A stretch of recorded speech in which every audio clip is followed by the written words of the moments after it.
साहब। अगर बीजेपी काम के ऊपर, विकास के ऊपर वोट मांगे तो ये मोदी जी भी जानते हैं कि हमने विकास नहीं किया है।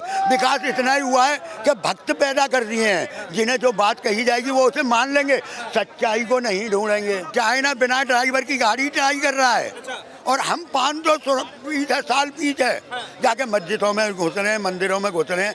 अरे भाई, तो और मंदिर ही मंदिर बना दो और बच्चों के आने के बाद जो भविष्य है ना, जो युवा पीढ़ी है, उसके हाथ में एक कटोरा दे दो, बैठ जा भाई, ये हमने तरक्की की है देश के अंदर। मंदिर के सामने तुम कटोरा लेके बैठो और वही हालात होने आज देखो। नमस्कार, आप देख रहे हैं DS4 और मैं हूं आपके साथ विनायक कुमार।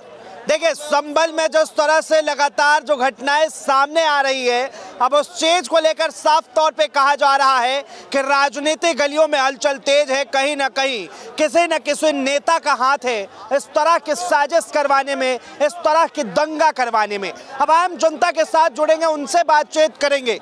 क्या कहेंगे, संभल की घटना सबसे ज्यादा क्या जरूरी है इस वक्त? महंगाई, बेरोजगारी या फिर संभल की घटना? ये पूरे भारत को पता है, ये राजनीतिक से प्रेरित है और सारा बीजेपी का एजेंडा है। इस दंगे को फैलाने में पूरा का पूरा हाथ बीजेपी का ही है इसके अंदर। मतलब डायरेक्ट आप सीधा कह रहे हैं कि पूरा बीजेपी? बिल्कुल बिल्कुल है, बीजेपी का हाथ है। क्यों लग रहा है आपको?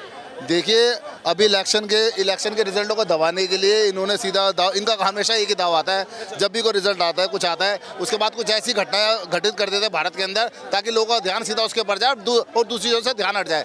इनका कोई रोजगार के ऊपर ध्यान नहीं है, कोई किसी मेडिकल के ऊपर का ध्यान नहीं है, लोगों को आम जरूरतों को पूरा करने पर ध्यान नहीं है, कोई रोजगार पर ध्यान नहीं है, सिर्फ बेकार के मुद्दों को उठाने में ध्यान है। आए दिन इनके ऊपर कभी वाली मस्जिद में से शिवलिंग निकाल देते, कभी कौन सी मस्जिद में शिवलिंग निकाल देते। अरे भाई, जो चीज़ें हो चुकी है उसको क्यों दोबारा उखाड़ रहे हो? क्यों देश को विभाजित करने पे तुले हुए तुम लोग? देखिए, कहा जा रहा है कि अभी तो ये जमा मस्जिद है, इसके बाद जो है जिस तरह बाबरी मस्जिद और भी जितने मस्जिद है उन सब की खुदाई हो। इन बीजेपी के लोगों से जो मुद्दों को उठाते हैं, ये कितनी पूजा करते हैं, कितनी पूजा करते हैं, कौन सा शिवलिंग पे रोज पूजा जल चढ़ाने के लिए जाते हैं। और भारत के अंदर कितने मतलब भगवान के शिवालयों की क्या कमी हो गई देश के अंदर, जो तुम नए शिवालयों को ढूंढने के लिए जा रहे हो? अरे भाई, तुम्हारी आस्था है, आस्था का मतलब एक ही जगह पे, एक ही शिवलिंग पे जाकर के तुम अपनी आस्था प्रकट कर सकते हो। तुम जगह जगह काहे के लिए तुम घूमने जा रहे हो भाई? तुम्हारे लिए तो वही बात होगी ना, मतलब जबरदस्ती का आडंबर करने हैं और मतलब बेकार की चीजों में दिमाग लगाना है। अच्छा, मतलब आप कह रहे हैं कि ये धर्म के नाम पे चल रहा है और ये बेकार की चीजें? बेकार है, बताओ ना, तुम क्या का डंबर कर रहे हो भाई? तुम्हारी आस्था है, तुम्हारे घर के पास एक ही गली के अंदर, एक ही मोहल्ले के अंदर 20 मंदिर है, वो तुम्हारे लिए कम पड़ेगा अपनी आस्था दिखाने के लिए?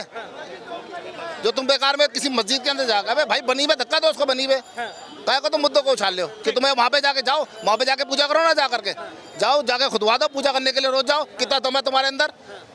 आडंबर तो एक दिन चलेगा, 2 दिन चलेगा, लगातार आडंबर नहीं चलेगा ना। कहा जा रहा है कि वहां पर जिस तरह से कर्फ्यू लगी थी और उसके बाद जय श्री राम का नारा लगा, पत्थरबाजियां हुई, गोलीबाजी हुई। अगर प्रशासन चाहता, प्रशासन ने चाहा नहीं, ये दंगे होने नहीं थे, दंगे कराए गए, पूरी पृष्ठभूमि लिखी गई, पूरा लिखा गया, स्क्रिप्ट लिखी गई पूरी की पूरी कि कैसे दंगे कराने। अच्छा। अरे भाई, प्रशासन साथ जा रहा है, अभी तो प्रशासन ने दंगा रोक रखा है। उस समय प्रशासन ने दंगा रोकने का कदम क्यों नहीं उठाए? तुम्हें अगर सर्वे करने जाना था तो तुम्हें क्यों पब्लिक लेके गए? क्या के लिए तुम 50 आदमी 100 आदमी लेके गए सर्वे कराने के लिए? क्यों लेके गए आप? तुम्हारे को डर लग रहा था? तुम चलो, तुम्हारे साथ बटालियन जा रही थी, तुम्हारे साथ मिलिट्री जा रही थी, पुलिस जा रही थी तुम्हारे साथ, तो तुमने आम आदमी, जो लोकल आदमी वहाँ के क्यों जोड़े तुमने? क्या को जय श्री राम के ना? चलो अच्छी बात है, जय श्री राम के ना। मतलब आप कह रहे कि कहीं ना कहीं इसके पीछे किसी न किसी राजनीतिक षड्यंत्र है और किसी न किसी नेता का। सबको पता लग रहा है, सबको पता लग रहा है, साफ स्पष्ट पता लग रहा है। अच्छा। अरे आप जब अब देखो ना, अब दंगे क्यों रुक गए? अभी दंगे भड़काओ ना, क्यों नहीं भड़के दंगे? प्रशासन तेज हो गया। क्या कह रहे हैं सर? अरे भाई, ये तो मैं इतने साल से देख रहा हूँ कि जब भी कोई ना कोई इलेक्शन आता है ना, या उसके परिणाम आते हैं, तो कहीं ना कहीं ये दंगा करवाते हैं। अब दिल्ली आ रही है तो अब इन्होंने वो अजमेर वाली दरगाह ढूंढ ली, कल को जामा मस्जिद को ढूंढ लेंगे, हंगामा करवाना है। क्योंकि अगर बीजेपी, एक मिनट भाई साहब, अगर बीजेपी काम के ऊपर, विकास के ऊपर वोट मांगे तो ये मोदी जी भी जानते हैं कि हमने विकास नहीं किया है। विकास इतना ही हुआ है कि भक्त पैदा कर दिए हैं, जिन्हें जो बात कही जाएगी वो उसे मान लेंगे, सच्चाई को नहीं ढूंढेंगे। तो भाई, ये कहाँ जी रहे हैं? किस दुनिया में जी रहे हैं? जो चीज़ दबी हुई है, ढकी हुई है, जो हुआ वो हो गया। आगे के बारे में सोचो, जनता के इन युवा पीढ़ियों का भविष्य पड़ा हुआ है, इन्हें उलझा रखा है बस मंदिर मस्जिद में, दंगों में, और ये दंगाई बनेंगे। हम लोगों का क्या है, भाई साहब की क्या है, और कितने दिन जिएंगे? पेंशन पे तो आ गए हम, 60 साल हो गए, पेंशन वाली उम्र हो गई। कह रहे हैं कि मेन मुद्दा से भटका रखा है और मंदिर मस्जिद में उलझा मस्जिद में लगा रखा है। अगर पढ़ेंगे बच्चे, पढ़ेंगे तो सवाल करेंगे गवर्नमेंट से, सरकार से, चाहे किसी की भी हो, वो चाहे कांग्रेस की हो चाहे बीजेपी की हो, किसी की भी हो, बच्चा पढ़ेगा तो उसे ज्ञान आएगा, वो सवाल पूछेगा गवर्नमेंट से कि भाई तुमने क्या किया, तुमने क्या किया। आज भी पढ़े लिखे यहाँ कहते हैं कि भाई कांग्रेस ने 70 साल में देश को लूट लिया, तुमने 10 साल में क्या दिया देश को? यही दिया ना, दंगे पतंगे, रोज मस्जिद करना। अरे कहाँ है, कुछ काम की बात करो, देश की तरक्की के बारे में बात करो। हम लोग बाग है ना, हम भी चांद पर पहुंच गए। चाइना बिना ड्राइवर की गाड़ी ट्राई कर रहा है, और हम 500 साल पीछे जाके मस्जिदों में घुस रहे हैं, मंदिरों में घुस रहे हैं। अरे भाई देखिए, एक कहावत था, कई ऐसे नेताओं ने कहा कि अयोध्या तो जो है अभी झांकी है, मथुरा काशी अभी बाकी है। किसने कहा? बीजेपी के ने कहा ना, बीजेपी के ने कहा ना कि अयोध्या तो झांकी है और अभी मथुरा काशी और पता नहीं क्या क्या बाकी है। किसी नेता ने, बीजेपी के ने कहा कि दिल्ली के तो स्कूल झांकी हैं, अभी मथुरा काशी मतलब पूरे हिंदुस्तान में बनाने बाकी हैं। किसी के मुंह से नहीं निकलती शिक्षा के बारे में बात, इनके मस्जिद के बारे में बात निकलती है। और इनके नेता, एक बात और बताऊं भाई साहब, जैसे इनके नेता हैं वैसी उनके चाहने वालों की मानसिकता है। मोदी जी ने, योगी जी ने कह दिया बटोगे तो कटोगे, मान गए ये लोग बात। अरे 16% है वो बेचारे जी रहे हैं, रोज तुम उनके उंगली क्यों कर रहे हो? भाई साहब आप यहाँ कैमरा लेके आते हो, बेचारे का शब्द आप गलत यूज करो। बेचारा कोई नहीं है, हिंदुस्तान की जनता है, बेचारा कोई नहीं है। ठीक है, आता हूँ, 1 मिनट सुन लीजिए। 1 मिनट, आप रोज यहाँ आते हो, मैं आपके रोज उंगली करूँ, आप मुझे कब तक बर्दाश्त करोगे? एक दिन तो जवाब दोगे ना मुझे। क्या ये चाहते हैं कि जो सन 47 में हुआ, जो बीत गया, 75 साल हो गए, क्या वो बात तुम फिर से खड़ी करना चाहते हो? लेकिन सवाल उठता है कि आखिर जो है प्रशासन जिस तरह से कह रही है कि मेरे ऊपर पत्थरबाजी हुए, प्रशासन पुलिस के ऊपर पत्थरबाजी हुई, तब उसके बाद जो है मजबूरन गोलियां चलाना पड़ा, तो ये पत्थरबाज कहाँ से आए? ये पत्थरबाज भी इनके ही हैं। क्या कहेंगे? इन्हीं के पत्थरबाज है, एक नंबर के ढोंगी है, ढोंग करना इनकी नीति है शुरू से। ये लोग, ये बीजेपी की पैदाइश जो है ढोंग से हुई है। जब बीजेपी सत्ता में नहीं थी, जब बीजेपी सत्ता से बाहर थी, मैं आज से 20 साल 25 साल पहले की बता रहा हूँ, आए दिन भारत बंद, किसी चीज़ का विरोध करते थे, देश का बेड़ा गर्क करते, देश की अर्थव्यवस्था को खराब करते थे। भारत बंद 1 दिन का नहीं करते थे, 4-4 दिन का भारत बंद, महाबंद, दिल्ली बंद, भारत बंद, MP बंद, UP बंद, कोई भी मुद्दों का होता था बंद बंद बंद, सिर्फ बंद। और वही राजनीति आज ये करना चाह रहे हैं, देश को बेड़ा गर्क करने की राजनीति। ठीक है, कह रहे देश की बेड़ा गर्क करना चाहती है बीजेपी। देखो जिस हिसाब से बीजेपी काम कर रही है, और आप क्या देख रहे हो, और इससे ज्यादा बेड़ा गर्क क्या होगा? हमारे बच्चों की पढ़ाई। ये शिवालयों की, भाई मंदिरों की बात करते हैं, मंदिर ढूंढने के लिए जा रहे हैं। अरे भाई, हिंदुत्व की बात करते हैं, सनातन की बात करते हैं। ये काय के लिए राष्ट्रीय धरोहर को तोड़ करके राष्ट्रीय धरोहर क्यों घोषित करी? यूनेस्को ने राष्ट्रीय धरोहर इन चीज़ों को क्यों घोषित करी? जहाँ मस्जिद है, इन चीज़ों के हर जगह तुम जहाँ जाओगे आपको हर जगह शिवालय नजर आ जाएगा। आस्था के अंदर, आस्था में देखोगे, कहते मतलब आस्था तुम्हारे अंदर है, तुम्हारे को हर चीज़ में नर में नारायण नजर आएगा। आस्था तुम्हारे अंदर है तो तुम्हें नर में नारायण नजर आएगा। तुम्हारे में आस्था नहीं है तो सब कुछ बेकार है। झूठे अडंबरों से बचो, बेकार की चीज़ों को, तमाम जनता को मत भटकाओ। अच्छा, लेकिन कह रहे हैं कि लगभग 50 ऐसे मस्जिद है जिसके नीचे, सुनो कोई बात नहीं, आप कीजिए, आप खुदाई करोगे, उसमें से मिट्टी निकलेगी, मिट्टी का आप उसको गोला बनाओगे, वो पिंड बन के शिवलिंग बन जाएगा। आस्था, आप उसकी पूजा करो, आपको उसके अंदर भगवान नजर आ जाएगा आपको। एक बात बताओ, इस चांदनी चौक को खुदवाओ। अच्छा, दिल्ली में भी कभी मुगलों के टाइम में बहुत बड़े दंगे हुए, है ना, और हो सकता है ना, इसी जगह पे खड़े हो, हमारे पूर्वज बताया, इधर एक नहर, इधर नदी आती, जमुना की नदी इधर पूरी वहां तक जाती थी, फतेहपुर तक, इधर से नहर बहती थी, नहर, ये नहर बहुत आगे तक जाती थी, पूर्वज बताते हैं। आप कह रहे हैं कि भारत में जो है भारत खोदो अभियान चलाना। हाँ, अब आयो आप सही लाइन पे, क्योंकि विकास तो हो गया जो होना था, और अब भारत खोदो अभियान चल रहा है। खोदो, मैं तो कहता हूँ लाल किले को खोदो, जामा मस्जिद को खोद दो, आगरे के ताजमहल को खोदो, कुतुब मीनार को खोदो, फतेहपुर सीकरी को खोदो, जहाँ तुम्हें शक लगता है वहाँ खोदो। मैं खोदो।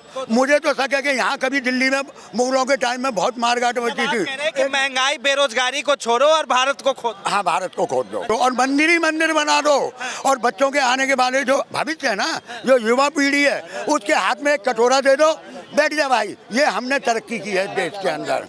मंदिर के सामने तुम कटोरा लेके बैठो और वही हालात होने हैं।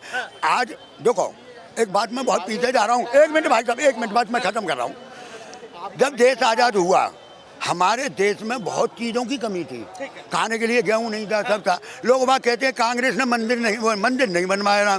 अगर नेहरू जी, इंदिरा जी, राजीव जी अगर इस मंदिर के आग में ही लगे रहते ना कि हमने मंदिर ही बनवाना है, तो आज जो देश ने इतनी तरक्की की है ना, वो नहीं होती। सिर्फ घर घर में मंदिर होते। कांग्रेस पार्टी को सीधा कहा जाता है कि ये तुष्टीकरण की राजनीति करते हैं, समाजवादी पार्टी को कहा जाता है कि तुष्टीकरण। यार अब है ना, अब तुम बीजेपी वाली बात बोल रहे हो। नहीं, मैंने नहीं बोला, ये बीजेपी ने आरोप लगाया। हाँ, तो बीजेपी तो लगाएगी ना। बीजेपी ने किया ही कुछ नहीं है। अगर वो काम करती, इस 10 साल के अंदर 12 साल हो गए, अगर इस 10-12 साल में बीजेपी कोई काम करती तो सीना ठोक के प्रधानमंत्री कहते कि भाई हमने काम किया है, हमें वोट दो। आज तक राजनीति में एक केजरीवाल आया, जैसे ये भ्रष्ट बोलते हैं, वो कहता था कि भाई मैंने काम किया तो वोट दो वरना मत दो, है ना। पर ये क्यों नहीं मांगते हैं सर? आप भी युवा है, क्या कहेंगे कि क्या प्रधानमंत्री ने जो है अभी तक कुछ काम ही नहीं किया है? देखिए, प्रधानमंत्री ने कुछ काम नहीं किया है। केवल उन्होंने काम किया है तो बड़े बड़े उद्योगपतियों के लिए काम किया है, अडानी के लिए करा है, इसलिए हम उन्हें मोडानी कहते हैं। मोडानी मॉडल चल रहा है इस पूरे देश के अंदर, जिसमें सारा जो धन संपत्ति है जो देश की, वो सारे बड़े बड़े उद्योगपतियों को देने का बिजनेस चल रहा है। आम आदमी की हालत बहुत खराब है, महंगाई देख लो, बेरोजगारी देख लो, यूथ सुसाइड रेट देख लो कितना बढ़ा हुआ है। यूथ सुसाइड रेट आपने देखा कितना बढ़ा हुआ है, क्योंकि बेरोजगारी कितनी ज़्यादा है, उस पर कोई बात नहीं करेंगे। और आप ये देखिए कि हिंसा का वातावरण है, हर तरफ दंगा फसाद हो रहा है। अभी बहराज का दंगा हुआ था, अभी संभल में हिंसा हुई थी। उसके बाद आप ये देखिए कि जो है हमारी वो क्रैश कर गई है, इकोनॉमी पूरी तरह से क्रैश कर गई, हर सेक्टर नीचे। इकोनॉमी की नहीं होगी, क्योंकि आज के डेट में लोग भी जो है सिर्फ ऐसे चीज में इंटरेस्ट लेना चाह रहे हैं कि कहाँ पे मंदिर खुदा, कहाँ पे मस्जिद खुदा और कहाँ पे क्या मिला क्या नहीं। देखिए, वो कहावत है ना पुरानी, if you can not give them food give them circus. अगर आप लोगों को रोजगार और शिक्षा और वो नहीं दे सकते तो उनको सर्कस दे दो। तो उन्हें सर्कस मिला हुआ है कि भाई कैसे भी करके जो है लोगों का ध्यान भटकाए रखो और उन्हें इस तरह के मुद्दों में उलझा के रखो, जिससे उनकी जो है धर्म और सांप्रदायिक घृणा की जो राजनीति है उसका दमन चक्कर चलता रहे। तो वो चल रहा है और कुछ देश के लिए कुछ नहीं हो रहा है। हर तरफ से देश पीछे जा रहा है। बहुत कोई बाहर से इंडेक्स आता है उसको तो अंतर्राष्ट्रीय साजिश बता देते हो, और बहुत सारी चीज़ें हैं। आप ये देखो जो जिसके अंदर इंडिया के इंडिकेटर्स के अंदर नीचे आता जा रहा है, और इनइक्वालिटी आप देख लो, जो अमीर हुआ है और गरीब हुआ है, और केवल कुछ चंद लोगों के पास जो है पैसा आ रहा है, तो सारे इतने भ्रष्टाचार के आरोप हैं। तो पूरी तरीके से देश की दुर्गति हुई है। आप देखिए मध्यम लघु उद्योगों की मध्यम लघु उद्योग देख लो, उनका हाल देख लो आप, उनकी आपने कमर तोड़ के रख दी। एनपीए बढ़ा हुआ है, नॉन परफॉर्मिंग एसेट बढ़े हुए हैं। अच्छा, मैं मिडिल क्लास से आता हूँ, आप ये देखिए मिडिल क्लास को क्या दिया आपने, मिडिल क्लास की तो कमर तोड़ दी। Short term capital gain, long term capital gain इतना बढ़ा दिया आपने। ठीक है, एक सवाल जानना चाहूंगा कि आखिर जो है, हाँ, एक आखिरी सवाल कि आखिर जो है देश में मतलब चलना क्या चाहिए? ये मंदिर मस्जिद चलना चाहिए या युवाओं के लिए रोजगार की बातें? देखिए, काम की ही बात होनी चाहिए। धर्म अपनी जगह है, धर्म अपनी जगह है, धर्म होना चाहिए, पर धर्मांधता नहीं होनी चाहिए। धर्म होना चाहिए, धर्मांधता नहीं होनी चाहिए। हमें जो है राम और कृष्ण के जो उनका व्यक्तित्व था उसको जीवन में उतारना है, उनके जैसा राम राज्य की परिकल्पना को हमने सिद्ध करना है। पर इसका मतलब ये नहीं है कि हम जो है काम ना करें। देखिए, राम राज्य कैसे होगा? जब लक्ष्मी आएगी, जब कुबेर आएंगे, जब हनुमान जी आएंगे तो राम राज्य होगा। लक्ष्मी कैसे आएगी? जब अर्थव्यवस्था अच्छी होगी। महाकवि तुलसीदास जी ने कहा है कि बिना अर्थ धर्म ना हुई। तो धर्म करने के लिए भी अर्थ की आवश्यकता है, इसलिए अर्थव्यवस्था हमें पहले अच्छी करनी है। ठीक है, देखिए, बहुत अच्छी बात कही, अर्थव्यवस्था पहले चाहिए। एक सवाल ले लेता हूँ इनसे भी, मैम क्या कहेंगे, देश में जिस तरह से धर्म के नाम पर आपस में लोग लड़ रहे हैं, ये सही है या फिर सरकार को रोजगार की तरफ ध्यान देना? नहीं, धर्म हमारा पहले है, रोजगार तो है ही अपनी जगह, मगर धर्म पहले है, क्योंकि हम हिंदू हैं और ये हिंदू राष्ट्र घोषित होना चाहिए भारत को। मैं धर्म के साथ पहले हूँ। चाहे रोजगार मिले ना, रोजगार तो मिल ही जाएगा। चाय भी बेच लेंगे वो भी रोजगार चल जाएगा, वो भी चलेगा, छोटे से छोटा काम चलेगा। धर्म धर्म पहले बचाना है हमें। चलिए, बहुत बहुत धन्यवाद तमाम जानकारी के लिए। तो साफ तौर पे आपने सबकी बातें सुनी, सबकी राय सुनी। बहरहाल आप इस चीज़ को लेकर क्या सोचते हैं, अपनी प्रतिक्रिया जरूर दें। फिलहाल के लिए इतना ही। ऐसे ही तमाम खबरों के लिए देखते रहे DS4 न्यूज़।